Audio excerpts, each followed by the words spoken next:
I will maybe drop the microphone later. I have a loud voice, I think.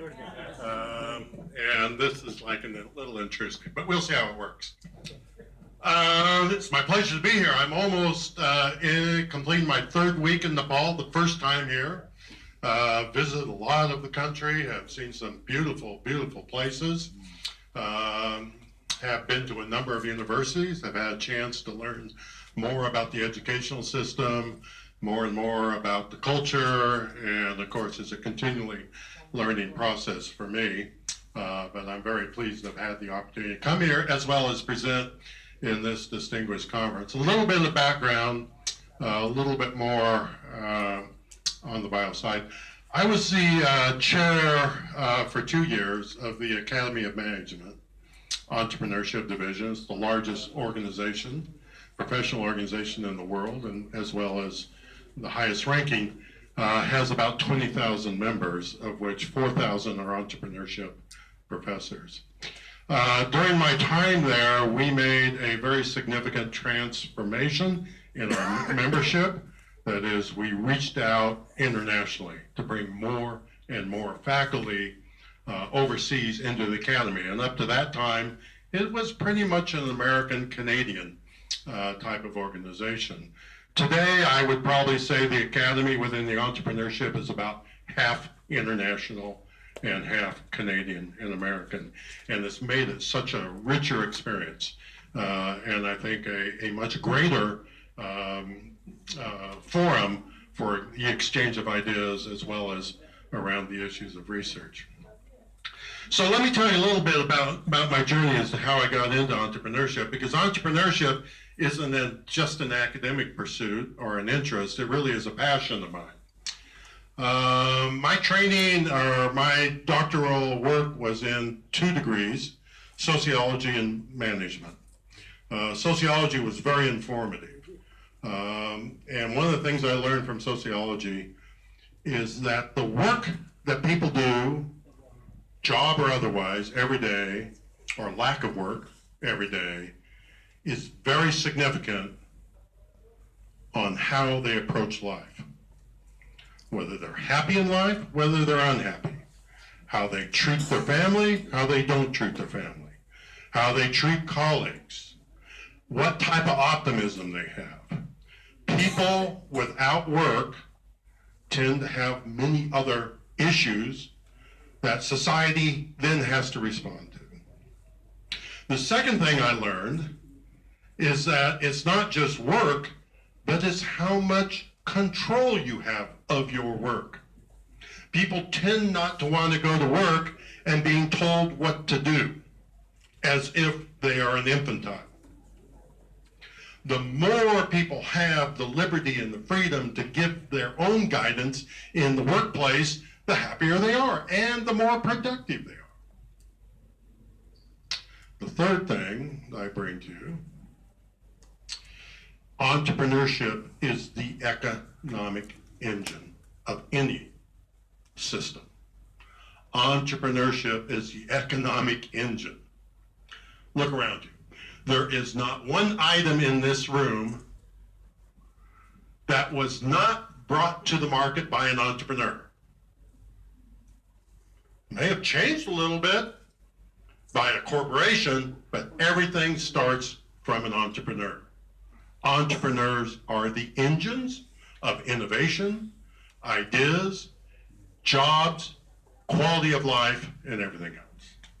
That's why I have a passion towards entrepreneurship. So I don't come at it simply as this is an interesting academic exercise.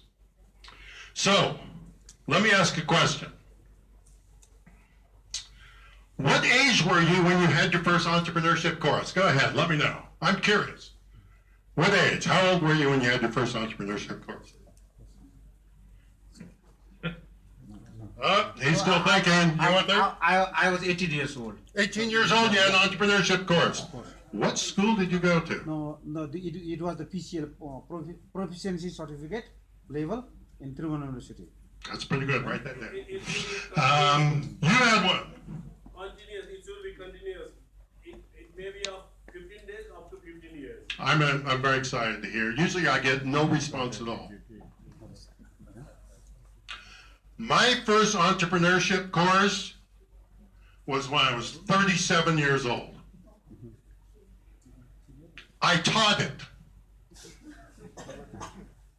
I had no entrepreneurial education up until the time that I was in a university and taught a course in entrepreneurship. How can that be? I just told you that entrepreneurship is the economic force in a society that impacts the quality of life of individuals, but yet in our educational institutions, we don't give young people or old people the chance to understand what it means to try to be or how they could be an entrepreneur and be successful and how this could be a career path that they could go about choosing. What are we trying to hide from them? What are we trying to keep away? Is this something threatening? Is this something that... And I'm talking about coming from a country that talks all the time about the entrepreneurial spirit, about the need to be self-dependent, how to look for opportunity, yet we don't give young people, or haven't for a long time, any opportunity to consider entrepreneurship as something they could pursue. Now, I'm not saying everyone should be an entrepreneur. Not everyone should be a soil scientist. But we've got to give young people the chance to think about this as a career path, something that they could choose. I teach entrepreneurship at the college level. I get more students that come into my class and say, how come I didn't know about this earlier? I would have majored in this, but it's too late. I've already invested in something else. We're losing people. We're losing economic value by simply not giving them the opportunity to think about entrepreneurship. So, let me tell you some of the myths about entrepreneurship, the things that drive me nuts, and I've heard this a lot. Well, you know, you don't need to teach entrepreneurship.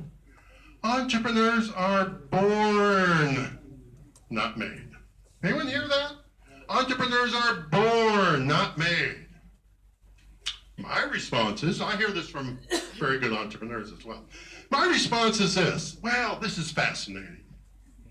Everyone must have a DNA component in them, and that DNA says they should be a soil scientist, a project manager, or an entrepreneur. So why do we even bother to educate and give students a chance to do multiple things? Because we'll just at the age of 3 find out what that DNA gene is. Oh, the entrepreneur gene is there. Okay, you go off and do that. Oh, the garbage collector gene is there. You go off and do that. You can tell where this is going. But again, I hear this all the time. They're born that way. No, they're not. Just like an athlete, they may have certain skills or different penchants or different types of it, but you still have to give them those skills and you still have to educate them, like Dr. Lim said. Okay, so keep that in mind. The second thing I've always heard is, well, people who start businesses, and this is the United States, I can't tell you how that is in other countries here. Well, 80% of all businesses fail in the first year. Well, in my early days, not long after I taught the entrepreneurship course, I was part of a research team where we went out and looked at the failure rates of businesses. We looked at 3,000 business startups, and we contacted them 5 years later. 60% were still operating. 60%. Those are pretty good odds. That is, people who started the business, 40% were no longer operating 5 years later, but 60% were. But yeah, people run around and say, oh, this is a very risky thing. Oh, it's a high failure rate. Oh, you shouldn't do it. I guarantee if 80% of businesses fail in the first year, you know what I would recommend? In my first moment of entrepreneurship? If you really want to take that money to invest in the business, go to a casino. You have better odds.